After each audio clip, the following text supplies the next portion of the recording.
नमस्कार, आप देख रहे हैं देश रोजाना और मैं आपके साथ किरण शर्मा। अफगानिस्तान से दिल्ली एनसीआर तक भूकंप के झटकों से हिली जमीन। दरअसल आज दोपहर करीब 2:20 पर लोगों ने तेज भूकंप के झटके महसूस किए। भारत के अलावा पाकिस्तान, अफगानिस्तान और उज्बेकिस्तान तक भूकंप महसूस किया गया, जिसकी तीव्रता 6.1 मापी गई। भूकंप का मुख्य केंद्र अफगानिस्तान के हिंदू कुश क्षेत्र को माना जा रहा है, जहां से गुरुवार दोपहर तेज भूकंप देश के अलग अलग हिस्सों तक पहुंचा। पिछले हफ्ते भी भारत के पश्चिम बंगाल में भूकंप के झटके महसूस किए गए थे। इसकी वजह से पाकिस्तान के इस्लामाबाद, रावलपिंडी और भारत में जम्मू कश्मीर से दिल्ली एनसीआर तक झटके महसूस किए गए।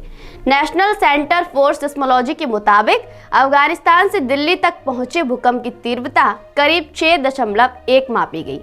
इसका केंद्र हिंदू कुश में जमीन से करीब 220 किलोमीटर नीचे था। अच्छी खबर यह है कि इस बीच किसी तरह के नुकसान की कोई खबर नहीं। दिल्ली, गाजियाबाद, नोएडा समेत कई शहरों में झटके महसूस किए गए। पाकिस्तान के मौसम विभाग के अनुसार पाकिस्तान के कुछ हिस्सों में 6.0 तीव्रता का तेज भूकंप आया। मौसम विज्ञान विभाग यानी पीएमडी ने सोशल मीडिया एक्स पर पोस्ट कर बताया, पिछले साल अक्टूबर के बाद से अफगानिस्तान में 2 बार 6 या उससे अधिक तीव्रता के भूकंप आ चुके हैं। आज इसी पर चर्चा करेंगे कि आखिर बार बार भूकंप की घटनाओं में इतनी तेजी क्यों आ रही है, इसके पीछे क्या कारण है। इससे पहले 4 नवंबर को नेपाल में 6.4 तीव्रता का भूकंप आया था। 4 नवंबर 2023 को रात करीब 11:32 पर नेपाल में 6.4 तीव्रता का भूकंप आया, जिसमें 157 लोगों की मौत हुई। तब दिल्ली एनसीआर के अलावा उत्तर प्रदेश, मध्य प्रदेश, राजस्थान, हरियाणा, पंजाब और बिहार की राजधानी पटना में भी झटके महसूस किए गए। हालांकि भारत में किसी तरह के जान माल का नुकसान नहीं हुआ था। इसके बाद 6 नवंबर को दिल्ली एनसीआर में शाम 4:16 पर एक बार फिर भूकंप के झटके महसूस किए गए। इसका केंद्र भी नेपाल में था। रिक्टर स्केल पर इसकी तीव्रता 5.6 आंकी गई। इसकी वजह से उत्तर प्रदेश और उत्तराखंड में भी झटके महसूस किए गए थे। सवाल ये है कि आखिर भूकंप आता क्यों है। हमारी धरती की सतह मुख्य तौर पर 7 बड़ी और कई छोटी छोटी टेक्टोनिक प्लेट से मिलकर बनी होती है। ये प्लेट्स लगातार तैरती रहती हैं और कई बार आपस में टकरा जाती हैं। टकराने से कई बार प्लेट्स के कोने मुड़ जाते हैं और ज़्यादा दबाव पड़ने पर ये प्लेट्स टूटने लगती हैं।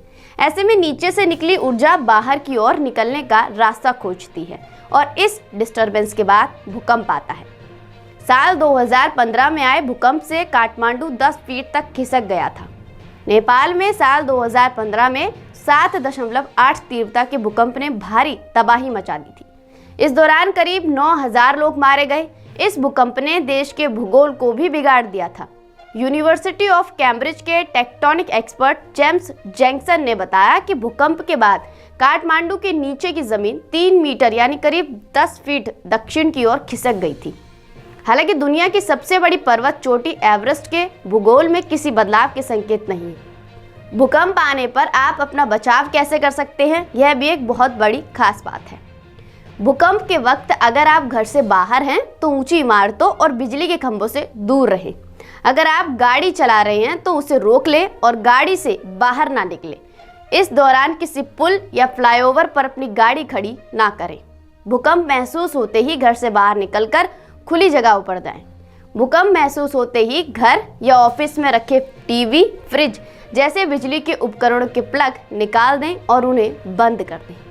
इसी तरह की कुछ खास खबरों के लिए फिर होगी मुलाकात। जब तक के लिए देखते रहिए देश रोजाना। नमस्कार।